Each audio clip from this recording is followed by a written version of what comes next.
پارتی لە ڕێگەی کادیران و ڕێکخراوە سێبەرەکانیەوە دەیەوێت وان نمایش بکات گوایە بەغدا پارەی موچەی فەرمانبەران نانێرێت. ئەمە لە کاتێکدایە بەغدا بڕی 761 ملیار دیناری بۆ هەرێم ناردووە بەبێ ئەوەی هەرێم هیچ بڕەپارەیەک لە داهاتی ناوخۆ بگەڕێنێتەوە عێراق.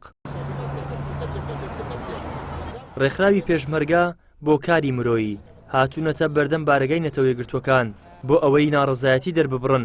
ئەوان دەڵێن سکاڵا لە وەزیری دارایی عێراق دەکەین بەهۆی ئەوەی خەڵکی کوردستان برسی دەکات. بەکردار حکوومەتی عێراق لە بەغدا بە تایبەتی خودی خۆی بەڕێز تایب سامی وەزیری دارایی عێراق بەبێ گوێدان بە دستور و یاسا ڕاستی سیاسەتێکی دژمنکارانەیە کە سیاسەتی برسیکردنی بەرامبەر بە ملەتێکی قارەمان و تێک و شەر و خۆراگەر بە ئاشکرا پەیرەو دەکاتەوە لە کاتێکدا کە خەڵکی هەرێمی کوردستان و پێشمەرگە نەبووە هەرگیز ئازادکردنی عێراق بە خەیاڵی خۆتان بە چاوی خۆیان نەدەبینیەوە. بەناوی دەستگای نەدەوڵەتی پێشمەرگە بۆ کاری مرۆیی ئەمڕۆ ئەم گردبوونەوەمان کرد بۆ ئەوەی لە بەردەم بارگای نەتەوە یەکگرتووەکان بۆ ئەوەی سکاڵا لە دژی تەیف سامی تۆمار بکەین و نامەی تایبەتمان پێیە کە نامەی کاریگەرن دەدرێت بە دەستی خۆسوگەریەکانی ئەمریکا ئەڵمانیا بە نەتەوە یەکگرتووەکان کە ئێمە داوای مافێکی ڕەوای خۆمانە داوای مافی میلەتەکەمان دەکەین. ئێمە نەهاتن زوڵم لە هیچ کەسێک و هیچ لایەنێک و هیچ شوێنێکش بکەین.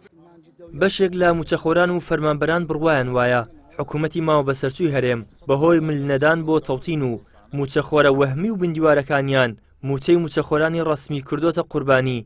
بەشێک لە موچەخۆران دەڵێن ئەوە بەغدادا موچەی ناردووە و حکوومەتی ماوە بەسەرچووش دەستی بەسەردا گرتووە. بەغدا موچەمەی نەبڕە ئەو دەبامێستا خۆپیشاندان دژ حکوومەتی هەرێمی کوردستان بکەن نەک بەرامبەر بەغدا چکە لە ئەوەلیەوە تا کۆتایی هەر بە حکوومەتی هەرێم برن تاوانبار بلەوەی کە موچەکەی لە 2014 بڕی.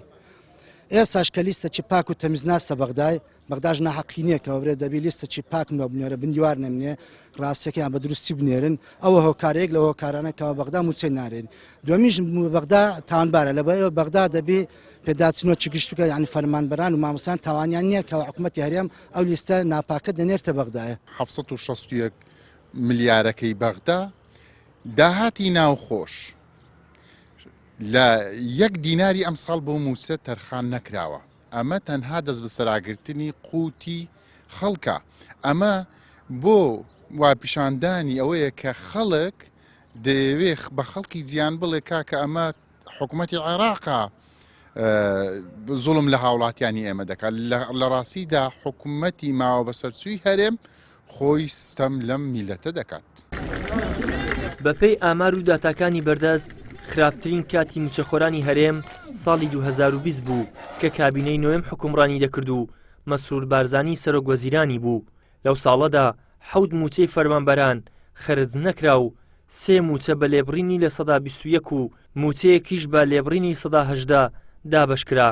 بە کۆی ساڵەکەش تەنها 1 موچە بە تاوەتی دابەشکرا. ئیدریس محەممەد، کەناڵی ئاسمانی پەیام، هەولێر.